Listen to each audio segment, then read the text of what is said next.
Encoders ou conversores de movimento. Um encoder é um dispositivo eletromecânico que converte movimento rotatório ou linear em pulsos digitais. Esses pulsos podem dizer muitas coisas, incluindo a posição real, velocidade, distância angular, etc., que o dispositivo moveu. Podemos também conseguir resultados muito apurados, dependendo da rotação do dispositivo. Um encoder óptico geralmente consiste de um disco com buracos e um sensor tipo feixe direto. O sensor opera tendo duas peças, um enviador e um recebedor, conforme mostra a figura 47. O enviador envia luz e o recebedor recebe luz. O disco situa-se entre o enviador e o recebedor e tem uma conexão física com o item o qual estamos determinando a posição.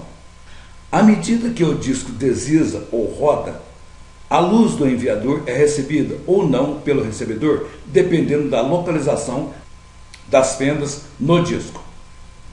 Estes sinais, luz, escuro, são enviados como trem de pulsos digitais e o CLP pega esses pulsos como entradas de alta velocidade. Há dois tipos comuns de encoders: o incremental e o absoluto. Cada um tem seu propósito e aplicação própria. A figura 48 mostra um encoder típico. Encoders do tipo incremental. Um encoder incremental cria uma série de pulsos à medida que gira. O número de pulsos enviados para fora a cada revolução é chamado resolução.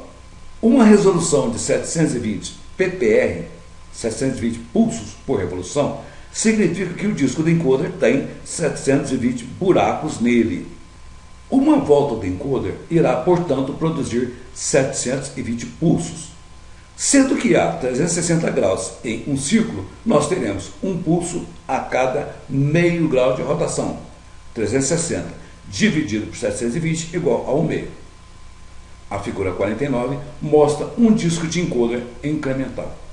A resolução acima é fisicamente codificada no disco e por isso é fixada e repetitiva. Se precisarmos de mais resolução, podemos recorrer a outros métodos, como olhando as bordas dos pulsos, por exemplo. Um encoder de saída simples, como descrito acima, é geralmente usado como um tacômetro, onde contamos com que rapidez os pulsos estão vindo e calculamos a velocidade ou RPM, rotação por minuto, da haste. Esta é sempre uma informação valiosa. Mas e se o que precisamos saber é não apenas a velocidade, mas também o sentido da rotação? Bem, nós não podemos fazer isto com um encoder de saída única, já que rotação para frente ou para trás geram ambos um pulso. A solução é um encoder quadratura. Como exposto acima, um encoder quadratura deixa-nos saber não apenas velocidade rotacional, mas também direção. Ele faz isso fornecendo duas saídas, cada uma 90 graus fora da fase da outra. Para obter duas saídas, nós usamos duas linhas de furo no disco. Cada furo em uma linha é fora de fase com o furo da outra linha. Observe as figuras 50 e 51. Se o pulso A vem antes do pulso B, então temos um horário, por exemplo. Se o pulso B vem antes do pulso A, teremos um anti-horário. Examinando essa fase de relacionamento entre os sinais A e B, podemos determinar a direção de rotação. Quantas vezes os pulsos vêm, leva-nos à velocidade. Então, agora podemos determinar ambas, velocidade e direção. Podemos também aumentar a resolução de nossa detecção, figura 52. Em vez de contar com apenas os furos sobre o disco para resolução, nós podemos agora contar com as bordas dos pulsos provenientes dos furos no disco. Desta forma, podemos conseguir 4 tempos de resolução dos furos no disco. Contagem de subida e descida das bordas de cada linha de furos. Então, Se nós temos um disco com 720 furos em cada linha, nós agora podemos ter uma resolução de 1/8 de 1 grau. Exemplo, 720 vezes 4 dividido por 360 é igual a 0,125, que é igual a 1/8 de grau. Mas o que acontece quando ligamos a máquina inicialmente? Nós não temos ideia de onde estamos, porque os pulsos que saem do encoder são só pulsos. Eles não podem nos dizer a localização da haste. Para contornar este problema, muitos fabricantes de encoder adicionaram uma terceira linha de furo no disco do encoder. Na verdade, essas linhas de furo é realmente um único buraco no furo. Essa saída só liga uma vez por revolução e é usada para marcar a posição inicial. Ela é comumente chamada 1-0 ou referência do sinal. Quando a máquina começa a funcionar, ela terá que ir através de uma rotina inicial, homing routine. Então, ela tem um ponto de referência para um futuro movimento. Sendo assim, certifique-se de incluir uma rotina como esta no seu programa de CLP, se isto é uma preocupação para a sua aplicação. A figura 53 mostra a saída de referência 0 volts no encoder e no módulo de entrada. Encoders absolutos. Um encoder absoluto gera um sinal para cada posição do encoder. Este sinal é geralmente codificado como binário, BCD, decimal codificado binário, ou gray code, código cinza. Eles são normalmente usados em aplicações onde a posição de partida do dispositivo é desconhecida, faltas de energia são comuns ou o movimento do dispositivo não é feito por um longo período de tempo. Se você não quer ou não pode ter a posição inicial da máquina, use um encoder absoluto. Com ele, você saberá a posição durante todo o tempo. A figura 53 mostra o disco de um encoder absoluto. Quando nós especificamos um encoder incremental, nós falamos de resolução em termos de revolução, PPR. Quando nós especificamos encoder absoluto, no entanto, nós falamos de resolução em termos de bits. Então, um encoder de 4 bits fragmenta uma revolução do encoder em 2 elevado à quarta a 16 bits. 2 asterisco 4 significa 2 elevado à quarta potência, ou 2 vezes 2 vezes 2 igual a 16. Desde que 360 dividido por 16 é igual a 22,5 graus, nós podemos determinar cada 22,5 graus de rotação. Isso não é muito útil? Por outro lado, um encoder de 16 bits fragmenta uma rotação em 2 asterisco 16, 65.536 bits.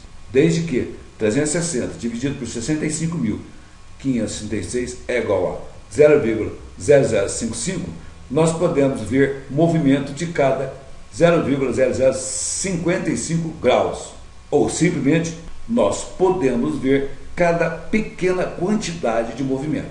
Nós, na verdade, precisamos um encoder absoluto de 9 bits, certo? 2 asterisco 9 igual a 512, para ver melhor do que 1 grau de movimento. 360 dividido por 512 é igual a 0,7 grau, ou 7 décimos de 1 grau. Cada bit de resolução exige uma única faixa no disco do encoder.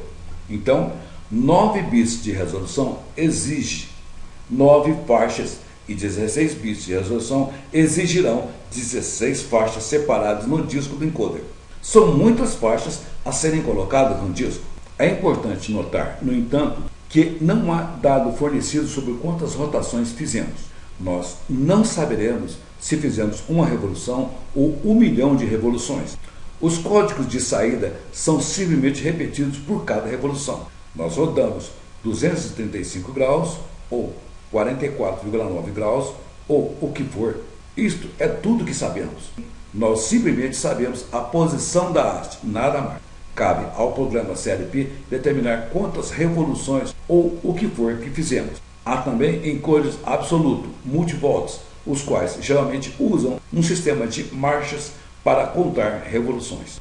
Cada posição de um encoder absoluto é única e identificável. Entretanto, eles são a melhor escolha quando é difícil ou impossível estabelecer o início ou posição de referência na inicialização da máquina, ou quando o tempo para retornar à posição inicial cria produto, sucata ou atraso significante. A figura abaixo mostra um exemplo da fixação encoder versus módulo de entrada. Um exemplo de linha recolhendo o dado do encoder. Código Gray.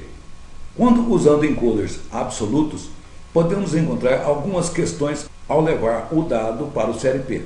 Nos encoders absolutos de maior precisão, nós podemos utilizar até 22 bits de dado, o que significaria que precisaremos usar 22 pontos de entrada no cartão do CLP, o que para ele mesmo não é problema, presumindo que você tenha entradas disponíveis. O problema é a cronometragem de aquisição deste dado. Ela pode ser apenas microsegundos entre a primeira e a próxima entrada, mas ele adiciona no final de 22 entradas.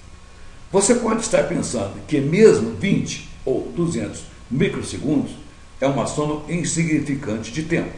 Em muitos casos, podemos considerar isto instantâneo. Mas o que acontece quando alguma dessas entradas estão transitando de ligado para desligado? É possível que percamos a transição de uma ou mais. Então, nossa posição de dado seria errada para um dado momento. Se usarmos dado binário como nossa posição de dado, é muito possível obter dado errado por causa do comentado acima. Considere um encoder absoluto de 9 bits mudando de 255 para 256, por exemplo.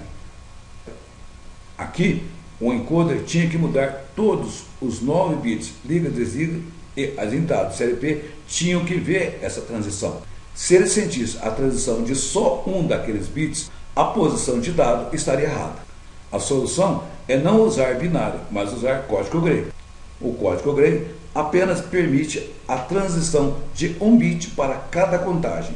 Então, o que for que estivermos contando para cima ou para baixo, apenas um bit mudará entre as contagens. Observe na figura 55 que as áreas circundadas estão todas mudando de estado no mesmo tempo. Se fosse código Gray ao invés de código binário, ele permitiria a mudança de estado de apenas um bit para cada contagem. Então, o que quer que seja que estejamos contando para cima ou para baixo, apenas um bit mudará entre contagens. Do exposto acima, o pulso poderia apenas estar errado por uma contagem se houvesse uma transição de zero. Neste caso, o CLP leria a contagem de 255. Então, ele teria sentido a mudança de posição, mas ele não teria dado um dado louco. Na próxima varredura, ele teria lido a contagem incrementada de 256. Então, como criamos código Gray? É, na verdade, bem simples, mas não há regra. Uma maneira é começar com todos os zeros e mudar o LSB, Last Significant Bit, ou bit menos significante, que resultará em um novo estado. Confuso? Veja esses 4 bits código Gray, como por exemplo.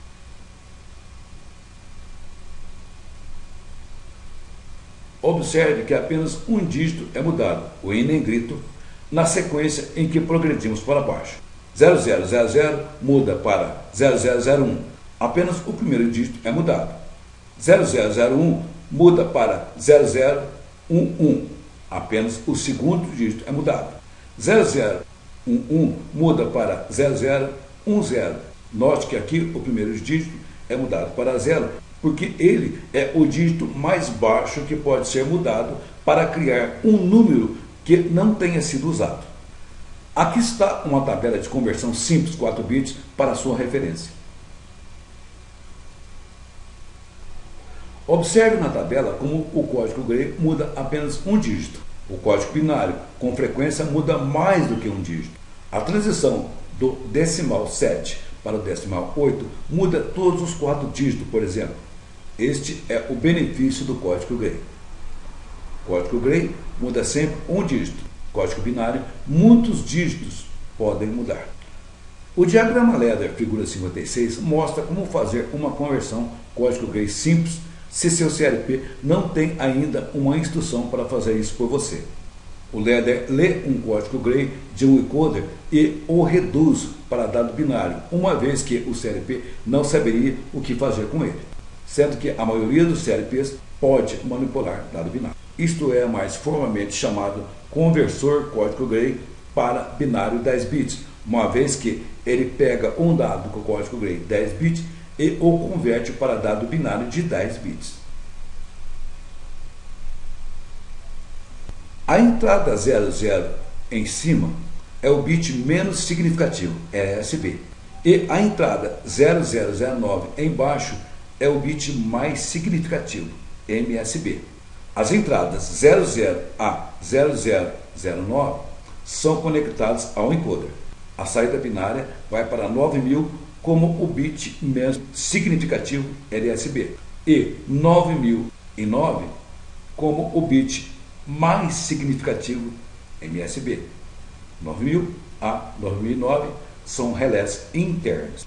Tenha certeza de limitar a contagem de velocidade para mais lento que 2 vezes seu tempo de varredura, se você quer seguramente usar o exemplo acima, pois seremos dependentes do tempo de varredura.